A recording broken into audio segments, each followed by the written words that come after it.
Good morning बंधुरा आमी तापस्वी निये चले एलाम आरो एकटी भिडियो। आज करब बाँधाकपिर भर्ता। बाँधाकपिर घंट बा भाजी आमरा किन्तु अनेक समय खेये थाकि, किन्तु एई भर्ताटा के के खेयेछो आमाके कमेंट करो। के के खाओनि एई रेसिपिटी किन्तु पुरोपुरि देखो।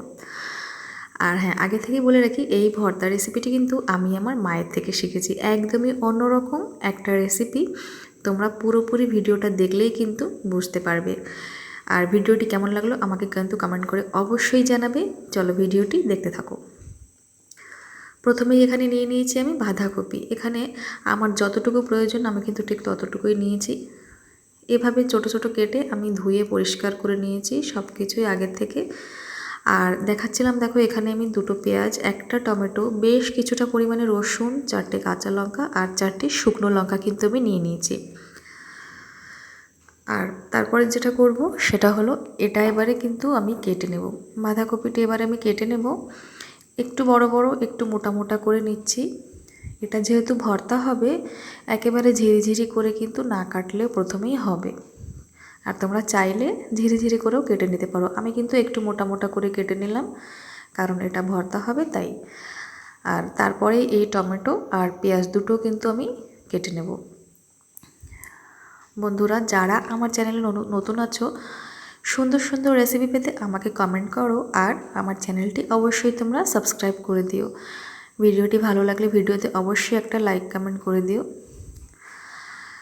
তো তারপরেই আমি পেঁয়াজগুলো কেটে নেব আর তারপরে কিন্তু আমি আগে রান্নাটা করব।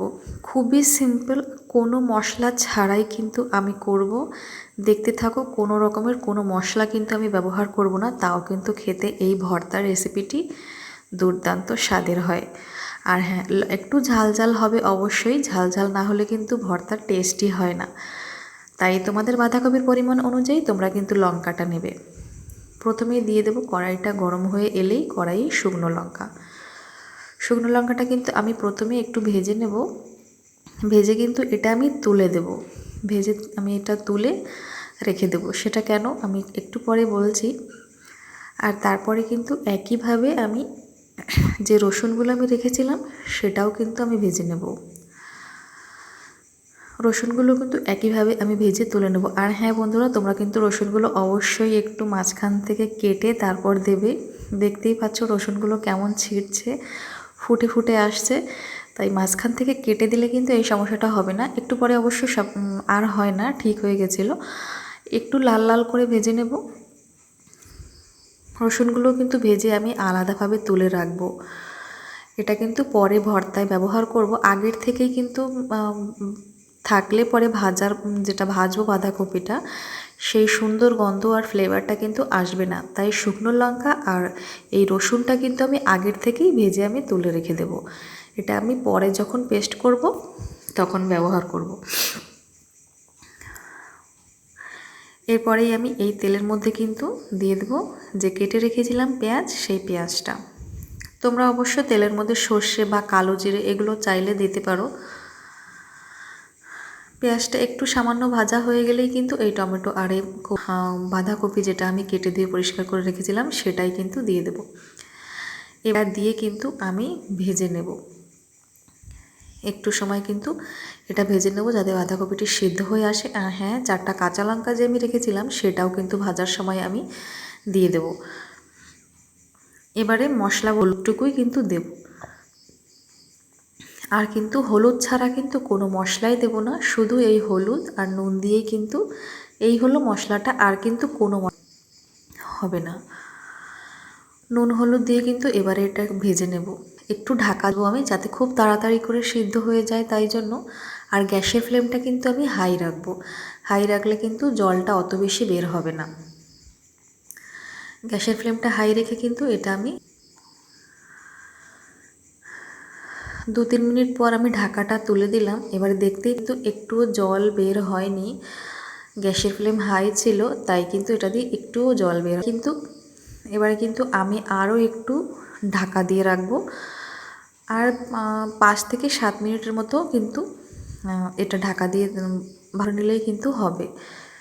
আর একটু আমি ঢাকা দিয়ে নেব। মিনিট পর কিন্তু আমি এবারে আবার ঢাকাটা তুলে কিন্তু আবার একটু নেড়েচেড়ে নেব। আর এর ঢাকা দেব না, এরপরে আর ঢাকা দেওয়ার প্রয়োজন হবে না। এবারে গ্যাসের ফ্লেমটা হাই রেখে না একটু নেড়েচেড়ে আমি ভেজে নেব। আর এই দেখো, এটা কিন্তু একদম আমার রেডি। এটা আমি এবারে এই মিক্সির মধ্যে তুলে নেব, ঠান্ডা করে নেব। অন্য পাত্রে তুলে ঠান্ডা করে নিতেই পারতাম, তবে আমি একবারে মিক্সির মধ্যে নিয়ে নিলাম, এনে নিচে ঠান্ডা করে নেব। আর তারপরে কিন্তু এটা পেস্ট করব। এটা কিন্তু ঠান্ডা হয়ে এসেছে। এবারে কিন্তু যে ভেজে রাখা রসুন আর যেটা আমি রেখেছিলাম সেটা কিন্তু এর মধ্যে দিয়ে দেব। এই দুটোতে কিন্তু একটা সুন্দর ফ্লেভার, গন্ধ আর একটা আলাদাই লেভেলের কিন্তু মজা হয়। সময় কিন্তু তোমরা দেবে বন্ধুরা। এবারে এগুলো সব দিয়ে কিন্তু এটা আমি পেস্ট করে নেব সুন্দর করে। তোমরা চাইলে শিলনোড়ায় অবশ্যই বাটতে পারো, কিন্তু আমি মিক্সিতে কিন্তু ভীষণ টেস্টি ছিল এটা। এটা এই মিক্সির মধ্যে খুব সুন্দর করে পেস্ট করে নিয়েছি। তোমরা দেখতে পাচ্ছ কতটা লোভনীয় লাগছে দেখতে। আর সত্যি বলতে এটা কিন্তু দারুণ সুস্বাদু, আর সত্যি ঝাল ঝাল একটা ভর্তা কিন্তু ভীষণ মজার হয়। তোমরা অবশ্যই এভাবে ট্রাই করো বন্ধুরা। আর কেমন লাগলো আমাকে কমেন্ট করে কিন্তু অবশ্যই জানাতে ভুলবে না। আর কিন্তু এটা একবার চলবে না, এ সময় বাঁধাকপি বেশ অনেকটাই পরিমাণে পাওয়া যায় বাজারে। তোমরা অবশ্যই করে ট্রাই করো। ভিডিওটি কেমন লাগলো আমাকে অবশ্যই জানিও। ভিডিওতে একটা লাইক আর একটা কমেন্ট করো। নতুন সাবস্ক্রাইব করে দিও। ধন্যবাদ।